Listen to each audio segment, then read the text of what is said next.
Olá, caríssimo telespectador da Rede Século XXI. Obrigado pela sua audiência. Está começando mais um programa Eclésia, o nosso compromisso semanal para abordar assuntos relevantes para a nossa fé católica apostólica romana. O programa Eclésia, desde que foi confiado a mim, sempre tem se debruçado sobre aspectos da pessoa, da missão de nosso Senhor Jesus Cristo. O título, Sempre Algo de Cristo. No encontro passado, o tema foi o rebaixamento de Cristo.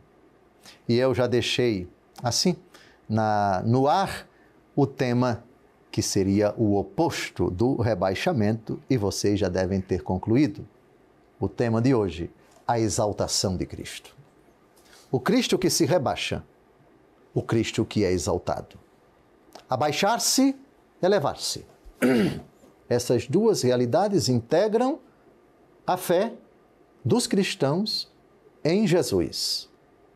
Como se encontra no credo, encarnou-se no seio de Maria Virgem, padeceu, foi sepultado, desceu à mansão dos mortos, ressuscitou ao terceiro dia, subiu aos céus. Cristo exaltado à direita do Pai, depois que ele subiu ao céu, é verdade, onde vive a interceder por nós. Mas é muito importante que a gente vá às palavras mesmas de Jesus para descobrir qual foi o primeiro significado dessa palavra exaltação. Jesus falou de sua exaltação? Falou. Mas a exaltação tem vários sentidos. Ser elevado, ser levantado, ser erguido. Em que sentido? De onde para onde? É isso que nós procuraremos saber com as palavras do próprio Senhor Jesus. Então já vamos à primeira palavra, à primeira profecia de Jesus sobre a sua exaltação. Ninguém melhor do que Ele para nos ensinar o que significa Ele ser exaltado. Diálogo com Nicodemos. Evangelho segundo João, capítulo 3, de 14 a 15. Como Moisés levantou a serpente no deserto, assim deve ser levantado o Filho do Homem, para que todo homem que nele crê tenha a vida eterna. Jesus aqui se compara com uma serpente. Jesus aqui se compara com uma imagem.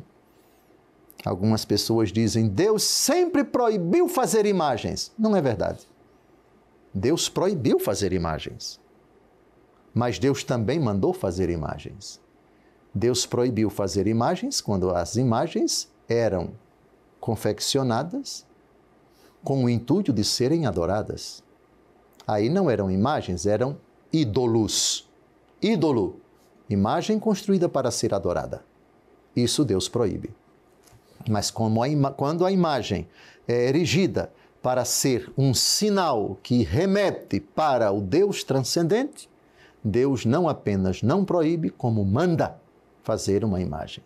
Aqui temos a impressionante frase de Jesus que se compara com uma imagem que foi erigida no deserto, no tempo de Moisés, por ordem do próprio Deus. Aqui, Jesus está se referindo ao episódio de Números, capítulo 21, versos de 4 a 9. O povo peregrinava no deserto, o povo partiu do Monte Hor em direção ao Mar Vermelho e o povo, começou a murmurar contra Deus e contra Moisés. Por que nos tirastes do Egito para morrermos no deserto onde não há pão nem água? Estamos enjoados desse miserável alimento. Aí a ira do Senhor se acendeu e ele mandou serpentes ardentes que mordiam, que picavam os hebreus e eles morriam. Houve um determinado momento em que o povo, vendo muita gente morrendo por causa dessas serpentes, humilhado se dirige a Moisés. pecamos murmurando contra o Senhor e contra ti, roga ao Senhor que afaste de nós essas serpentes. Moisés fala com Deus e o Senhor Deus diz: faze para ti uma serpente ardente e mete-a sobre um poste. Todo o que for mordido, olhando para ela, será salvo. A finalidade da serpente era que o povo apenas olhasse para ela, não a adorasse, e olhando para ela, fosse salvo.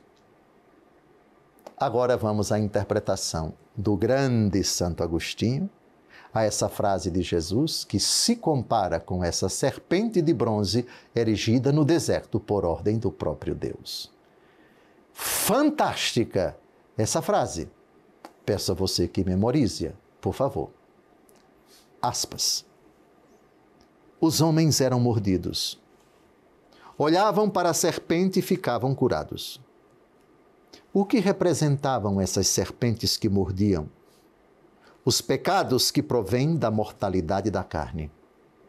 E o que significava a serpente levantada? A morte do Senhor na cruz.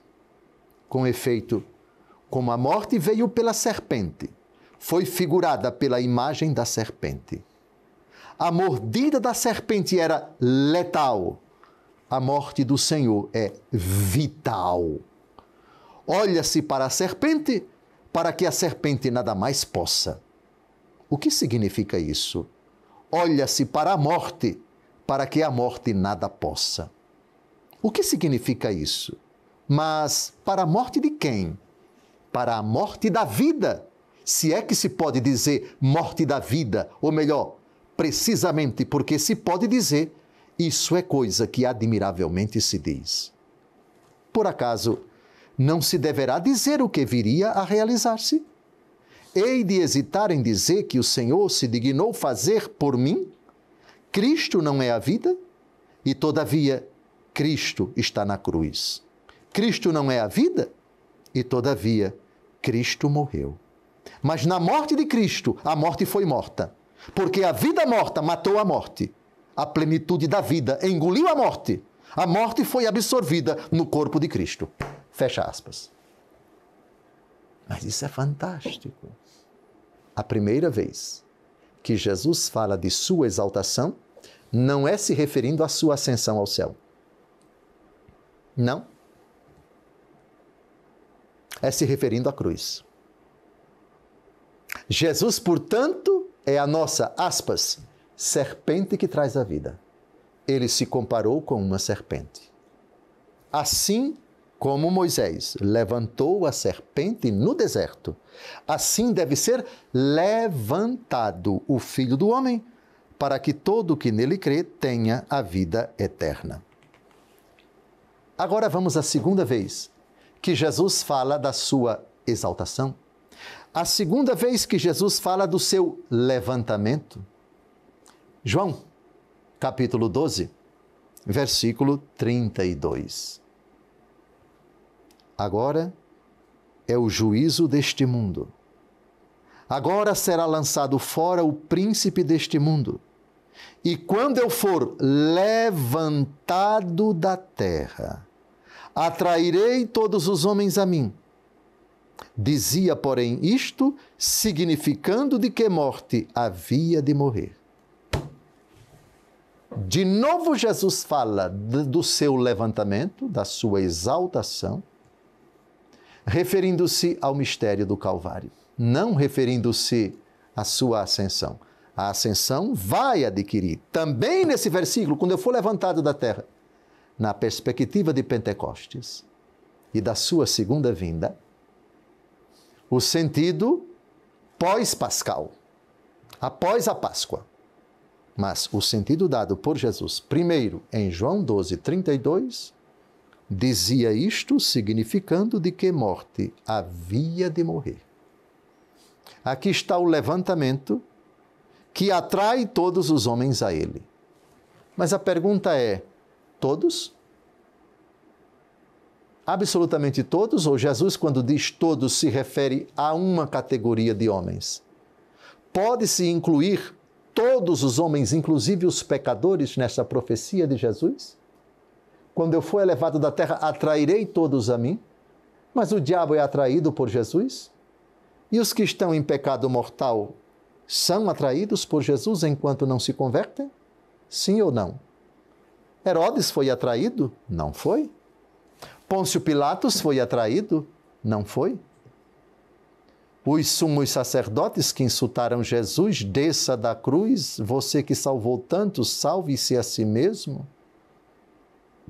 Eles não foram atraídos por Jesus. Mas a frase de Jesus foi, quando eu for levantado da terra, atrairei todos os homens a mim. Que todos os homens são esses? Isso será abordado no próximo bloco. E adivinhem quem? Quem vai nos ajudar a entender? Quem vai interpretar quem são esses que Jesus vai atrair para ele quando ele for levantado da terra? O magnífico, o espetacular Santo Agostinho. Mas isso é assunto para o próximo bloco. Peço a você que só se levante para ir tomar um copo com água, para descansar um pouquinho. É rápido esse intervalo. Se levante, mas não para sair, mas para voltar para a frente do seu televisor, do seu computador, do seu celular. Terminou o primeiro bloco, a exaltação de Cristo. O primeiro bloco foi importante, porque tratamos das palavras do próprio Jesus, falando da sua exaltação, do seu levantamento. Até lá, daqui a pouco a gente volta.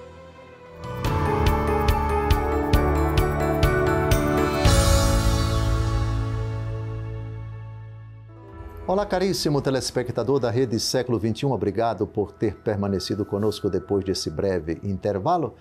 Está começando o nosso segundo bloco, programa Eclésia, dedicando-se ao argumento da exaltação de Cristo. Que bom que você está conosco, que bom que você é nosso assíduo telespectador com o seu celular, com o seu computador, com o seu televisor. Eu quero dar uma dica muito importante para você, especialmente se você está gostando dos nossos encontros aqui no programa Eclésia. No nosso site, você pode encontrar os conteúdos dos nossos programas, os programas que nós fazemos aqui na Rede Século XXI.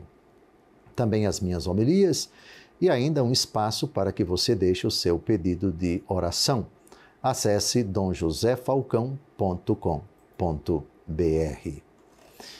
Agora, eu terminei o primeiro bloco citando o incrível texto de Jesus, João 12, 32, acerca da sua exaltação. Jesus, pela segunda vez, fala da sua exaltação. A primeira, no diálogo com Nicodemos, comparando-se com a serpente que o Senhor Deus mandou Moisés erigir e levantar para que o povo que havia blasfemado, murmurado contra Deus, olhando para ela, ficasse curado. Como Moisés levantou a serpente no deserto, assim deve ser levantado o Filho do Homem, para que todo homem que nele crê tenha a vida eterna. O segundo texto, João 12, 32, quando eu for levantado da terra, atrairei todos os homens a mim. E eu terminava o primeiro bloco perguntando, todos os homens? Sem exceção? E aqueles que se obstinaram contra Cristo, se obstinam e virão a se obstinar, também serão atraídos por Ele? Qual o sentido da expressão atrairei todos os homens a mim? A Vulgata e a Neo-Vulgata, Vulgata é a tradução da Bíblia do hebraico e do grego para o latim, foi feita por São Jerônimo. A Neo-Vulgata foi feita depois de São Jerônimo. Uma tradução diz, em latim, si exaltatus fuero a terram, omnia traham ad me ipsum. Ad me ipsum. Omnia significa todas as coisas. Outra tradução, homines traham ad me ipsum. Atrairei todos. Todas as coisas são tudo, os homens e as demais criaturas. É o tema da recapitulação de todas as criaturas. É um tema do apóstolo Paulo, reconciliar todas as coisas consigo. A salvação que tem um alcance também universal para as demais criaturas, as criaturas humanas e as não humanas. Qual o sentido que se deve dar a essa expressão? A tradução que eu utilizei foi da Bíblia, é Ave Maria, atrairei todos os homens a mim. Mas tem traduções que contém atrairei todas as coisas a mim. É Santo Agostinho, comentando esse versículo no Tratado 52, parágrafo 11 do seu comentário ao Evangelho segundo João, quem nos dá uma seguríssima interpretação. Com a palavra, o grande doutor da Igreja. Que coisas são essas que atraem, senão as almas das quais o diabo é lançado fora? Não diz todos, mas todas as coisas, pois nem todos têm fé. Não se refere à universalidade dos homens, mas à totalidade da criatura, isto é, espírito, alma e corpo. A saber, aquilo por que inteligimos, por que vivemos e por que somos visíveis.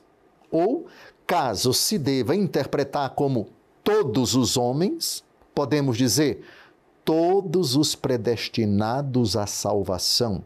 Ou ainda, todo tipo de homem, segundo as inumeráveis diferenças que os separam entre si, à exceção do pecado. Então, a interpretação de Santo Agostinho é restritiva.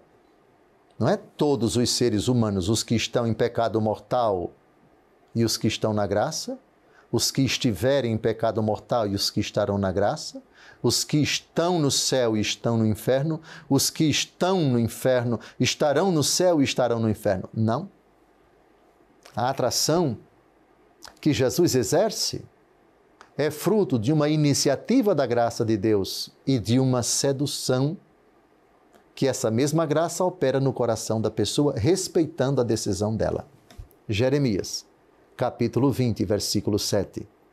Seduziste-me, Senhor, e eu me deixei seduzir. Pronto, você tem um sedutor do lado e o seduzido do outro lado. Sedução de uma parte sem a outra é estupro, e Deus não estupra ninguém. A sedução é fruto de um consenso.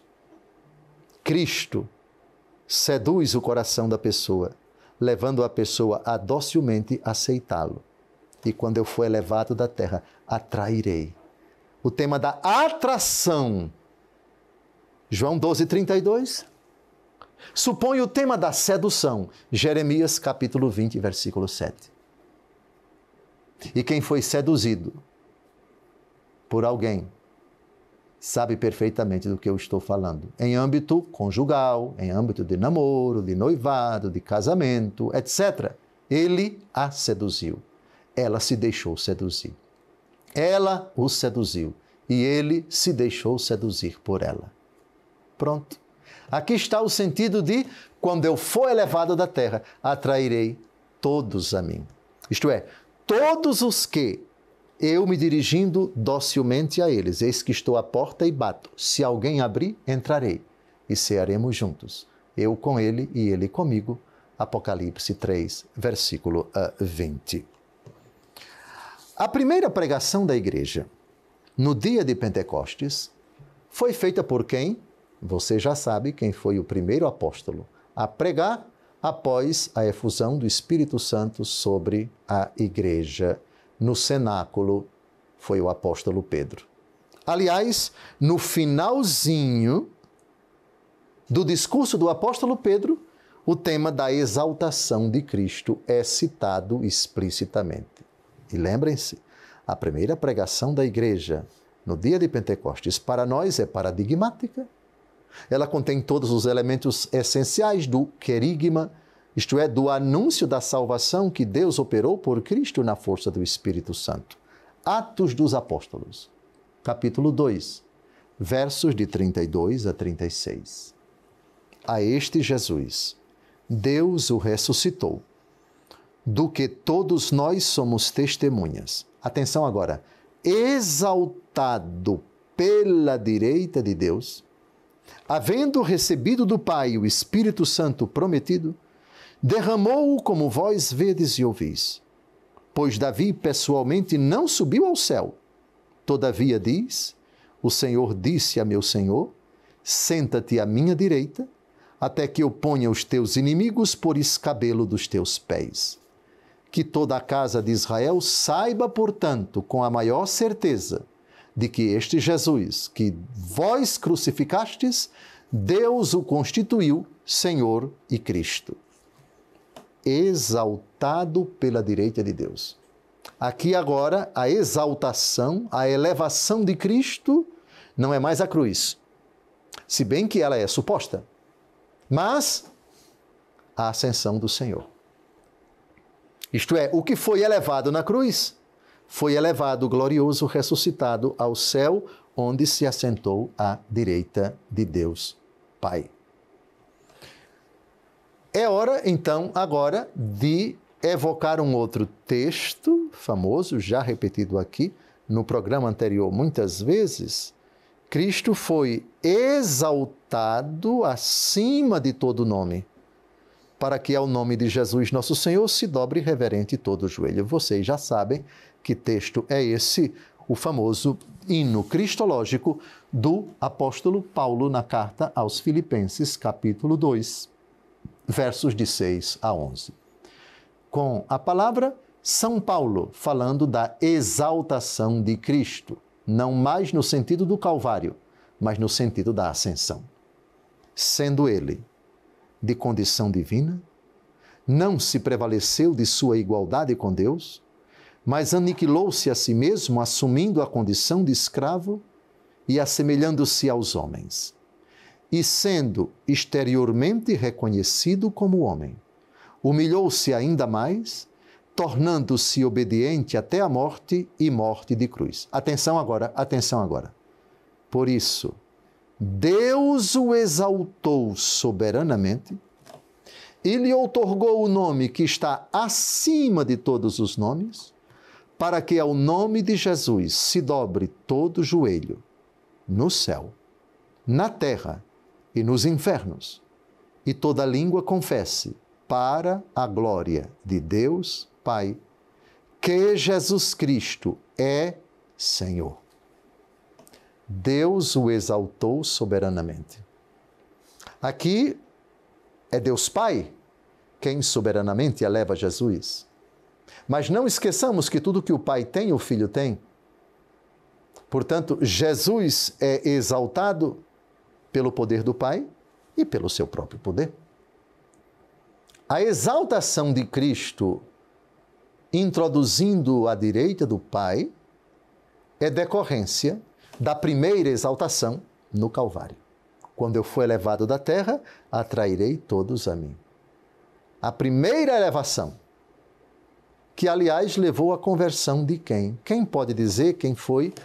Duas pessoas se converteram no Calvário. Uma antes da morte de Jesus, outra depois que Jesus morreu. Antes da morte de Jesus, quem foi atraído por ele?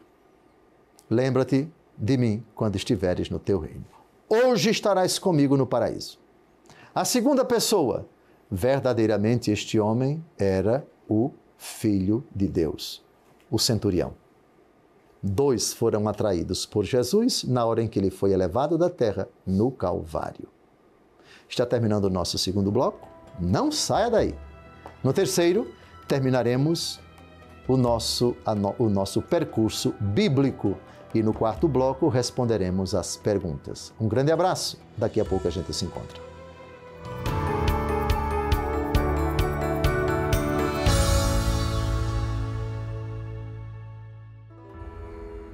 Olá, caríssimo telespectador da Rede Século XXI, obrigado por ter permanecido conosco depois desse segundo intervalo. Está começando o nosso terceiro bloco, programa Eclésia, debruçando-se sobre o argumento da exaltação de Cristo. Exaltação, elevação. E se nós quisermos, num português bem simples, subida. Um dos salmos diz, por entre aclamações o Senhor se elevou, o Senhor subiu ao toque da trombeta. A tradição da igreja enxerga nessa profecia o cumprimento das palavras de nosso Senhor Jesus Cristo: quando eu for elevado da terra, atrairei todas as coisas a mim. Profecia que nós já vimos cumpriu-se primeiro no Calvário. Cristo é elevado e ele se compara com a serpente que foi elevada no deserto, no diálogo com Nicodemos. João capítulo 3, versículo 13.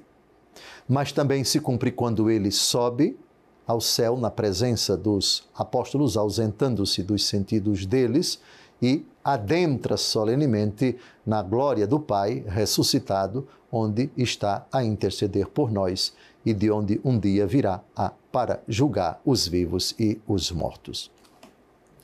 O tema da exaltação de Cristo na glória, não no Calvário, ele é caro também para o apóstolo Paulo.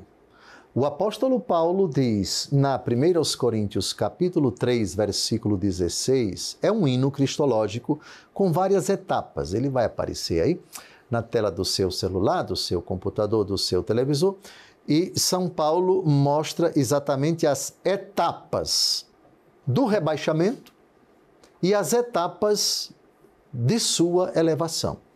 O programa anterior, Eclésia, foi sobre o rebaixamento de Cristo. O de hoje, a exaltação.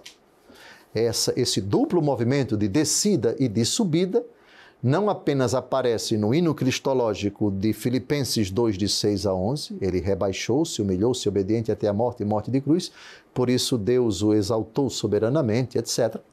Como também aqui no hino sobre o mistério da piedade. Com a palavra, o apóstolo Paulo, 1 Timóteo, capítulo 3, versículo 16. Sim, é tão sublime, unanimemente o proclamamos, o mistério da bondade divina, manifestado na carne, justificado no Espírito, visto pelos anjos, anunciado aos povos, acreditado no mundo, exaltado na glória. É um hino muito bonito. Os exegetas dizem, os intérpretes da Bíblia dizem, que esse hino é tão antigo quanto a própria igreja. Hino que era muito provavelmente recitado nas assembleias dos cristãos, a celebração da missa, e ele contém as etapas da história da salvação, que atinge o seu ápice no Novo Testamento com a pessoa de Jesus. Se não, vejamos, primeiro, manifestado na carne, o rebaixamento, o Verbo se fez carne. Segundo, justificado no Espírito, a presença do Espírito Santo em toda a vida de Jesus, já desde o momento da encarnação, o Espírito Santo virá sobre ti. A presença do Espírito Santo no batismo de Jesus, ao longo de toda a sua vida pública, esse Espírito vai perdurar, está com Jesus, até Jesus entregar o seu Espírito no Calvário: em tuas mãos entrego o meu Espírito. Visto pelos anjos, a presença dos anjos na vida terrena de Jesus, a confortá-lo. Jesus que fala desses servidores de Deus em várias ocasiões, e eles próprios vêm prestar assistência a Jesus no deserto, quando Jesus é tentado, e também no Monte das Oliveiras, a presença dos anjos nos discursos de Jesus. Guardai-vos de escandalizar esses pequeninos, porque eu vos digo. Os seus anjos veem a face de Deus, contemplam a face de Deus sem cessar. Depois, anunciado aos povos a missão da igreja, a partir de Pentecostes até ao fim dos tempos, e essa é a missão essencial da igreja, o anúncio da pessoa de Jesus, a boa nova da salvação, que é Cristo Jesus, encarnado, morto, ressuscitado e elevado ao céu, doador do Espírito Santo, presença viva na igreja, em espírito e em verdade. Depois, acreditado no mundo, aquele que é anunciado é crido. Irmãos, o que devemos fazer? diz a multidão no dia de Pentecostes, já sendo o prelúdio daquilo que vai ser o resultado, o impacto no coração dos ouvintes em tantos lugares da terra, perante o anúncio do Evangelho, acreditado no mundo. E, finalmente, o que nos interessa, exaltado na glória. Elevado. Exaltado significa conduzido para o alto. Aliás, a exaltação está sempre presente na missa. O Senhor esteja convosco, Ele está no meio de nós, corações ao alto. O nosso coração está em Deus. Aliás, a nossa vida, ela é constantemente, deve ser um itinerário de elevação. Cito para vocês o famoso texto de Colossenses, capítulo 3, versículos de 1 a 4. Aqui está a razão pela qual a nossa vida é, de cristãos, 24 horas por dia, sem cessar, uma constante elevação. Explico com a palavra São Paulo. Colossenses 3, de 1 a 4. Se, portanto, ressuscitastes com Cristo, buscai as coisas lá do alto, onde Cristo está sentado à direita de Deus. Afeiçoai-vos às coisas lá de cima, e não as da terra, porque estáis mortos e a vossa vida está escondida com Cristo em Deus. Quando Cristo, vossa vida, aparecer, então também vós aparecereis com Ele na glória. Entendeu? Porque o tema da elevação de Cristo, da exaltação de Cristo, é, na verdade, a vocação da sua vida, cristão? É, na verdade, o itinerário recorrente e não há como o cristão ter outro caminho, ter outro propósito, ter outra missão, ter outro desejo na vida. O desejo de exaltação. O meu Senhor, que foi elevado, é para Ele que eu caminho. A minha vida está escondida nele. A minha vida pertence a Ele. Jesus fala da exaltação no contexto da proximidade de sua morte, no capítulo 14 do Evangelho segundo João, de forma tão bonita. Não se perturbe o vosso coração. Credes em Deus, crede também em mim. Na casa do meu Pai há muitas moradas. Se não fosse assim, eu vos teria dito, pois vou preparar-vos um lugar. E quando ele estiver preparado, voltarei e tomar-vos-ei comigo, para que onde eu estou, vós estejais também. Foi elevado aquele que já nos elevou, porque nossa vida está escondida com Ele. Nossa vida está escondida com Cristo em Deus. Portanto, não há outro itinerário, não há outro vértice para a nossa vida, senão a elevação. Cristo elevado, nós elevados com Ele. Cristo introduzido na glória, nós introduzidos com Ele. Resta-nos, enquanto estamos peregrinos aqui nesta terra, correspondermos na fidelidade, na obediência e na vivência da graça de Deus até ao derradeiro instante, para que aquilo que já é penhor, nossa vida está escondida com Cristo, em Cristo, ela se torne de fato patente quando ouvirmos, quando merecermos ouvir dele, muito bem, servo bom e fiel. Se fostes fiel no pouco, serás fiel no muito, entra no repouso do teu Senhor. O último texto, estamos a 2 minutos do final, sobre a elevação de Cristo, Hebreus 7, de 26 a 27. Tal é, com efeito, o pontífice que nos convinha, santo, inocente, imaculado, separado dos pecadores e, atenção agora, elevado além dos céus, que não tem necessidade, como os outros sumos sacerdotes, de oferecer todos os dias sacrifícios, primeiro pelos pecados próprios, depois pelos do povo.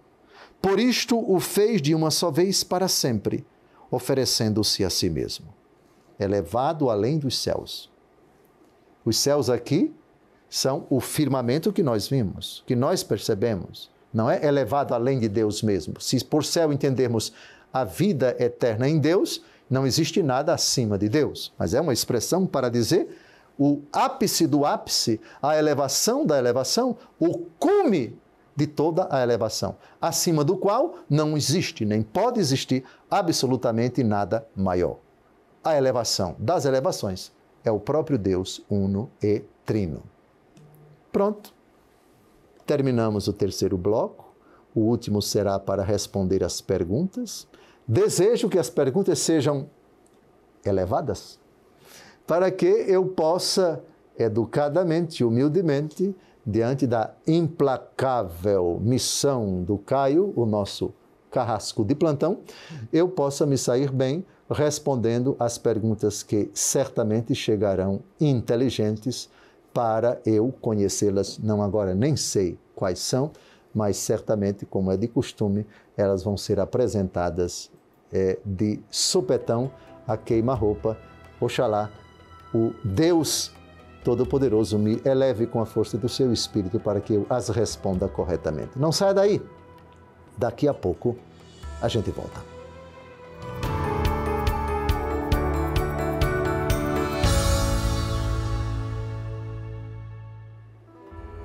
Olá, caríssimo telespectador da Rede Século XXI. Obrigado por ter permanecido conosco depois desse terceiro intervalo. Está começando o nosso último bloco, o programa Eclésia, debruçando-se sobre o argumento A Exaltação de Cristo. Que bom que você está conosco. Que bom que todas as semanas, nesse horário, o seu celular está sintonizado, o seu computador, o seu televisor, na Rede Século XXI. Eu quero agradecer a todos os sócios da Associação do Senhor Jesus que são fiéis em suas orações e doações. Graças à sua doação, querido irmão, este programa está no ar. Toda essa estrutura foi montada aqui em Brasília para que eu possa falar com vocês. E ainda outras ações, tais como a construção da Igreja das Mãos Ensanguentadas e tantas outras obras da Rede Século XXI. Se você é sócio, seja fiel na sua doação para que a associação que é do Senhor Jesus, como diz sempre o nosso querido Padre Eduardo. Se você não é sócio e está acompanhando o programa, doe pelo Pix que aparece na sua tela. É simples de doar e você ajudará a Associação do Senhor Jesus na sua missão precípua de evangelizar. Vamos então às perguntas agora. O último bloco do nosso programa é sempre dedicado às perguntas. E lá vai a primeira. Podemos dizer que o rebaixamento e a exaltação de Cristo são um movimento único? Eu penso que não. E citando vários textos, por exemplo, o hino cristológico do apóstolo Paulo na carta aos Filipenses, capítulo 2, de 6 a 11, é o primeiro momento, o momento do rebaixamento. Cristo se rebaixa, se encarna, encontra-se na condição de servo e se torna obediente até a morte e morte de cruz. Sempre, sempre, o anúncio do cristianismo vai comportar essa certeza. Deus se rebaixou inúmeras vezes, criando, constituindo um povo, falando com esse povo, enviando os profetas, sendo condescendente, realizando a aliança, sendo misericordioso, advertindo, corrigindo, punindo. E isso não deixa de ser um rebaixamento. Deus se inclina sobre a pobreza, a limitação de um povo que é Israel. E na plenitude dos tempos, na plenitude dos tempos, ele mesmo, a pessoa do Verbo, se rebaixa. A exaltação é o movimento de baixo para cima. Se a pergunta significa são um movimento único, na verdade são dois movimentos.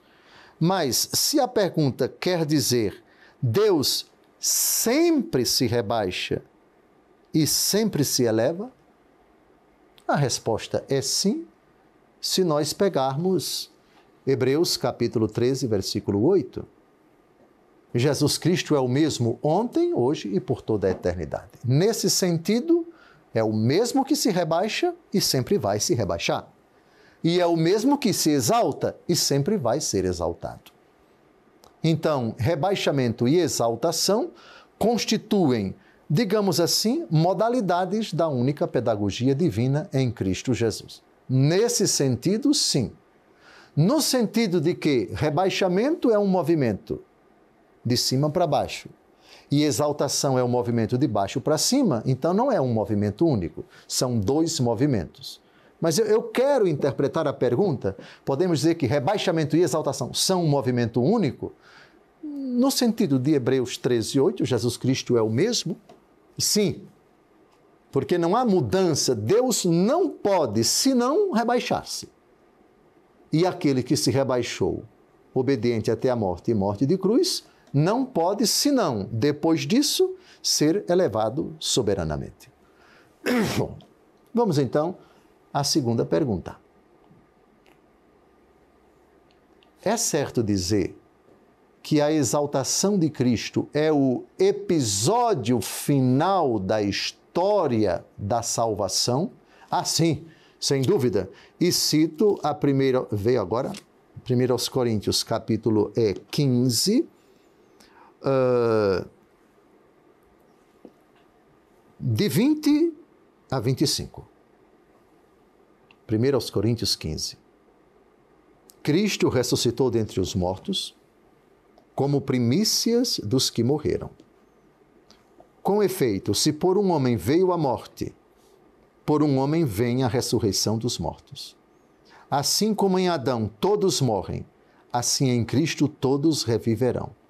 Cada qual, porém, em sua ordem, como primícias Cristo, em seguida os que forem de Cristo, na ocasião de sua vinda. Atenção agora, depois virá o fim. Quando entregar o reino a Deus, ao Pai, depois de haver destruído todo o principado, toda a potestade e toda a dominação, porque é necessário que ele reine, até que ponha todos os inimigos debaixo dos seus pés. E avança. O último inimigo a derrotar será a morte, porque Deus sujeitou tudo debaixo dos seus pés, mas quando ele disser que tudo lhe está sujeito, claro é que se excetua aquele que lhe sujeitou todas as coisas, e quando tudo lhe estiver sujeito, então também o próprio Filho renderá homenagem àquele que lhe sujeitou todas as coisas, a fim de que Deus seja tudo em todos. Sim, esse é o episódio final da história da salvação. O arremate da história é a exaltação de Cristo no seu cume, no seu ápice. Após a sentença final, apartai-vos de mim, malditos, para o fogo do inferno.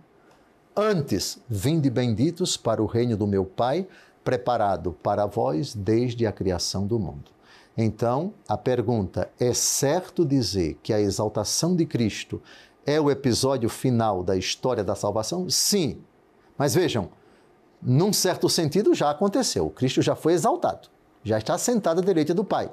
Mas ainda a história da salvação não chegou ao seu arremate.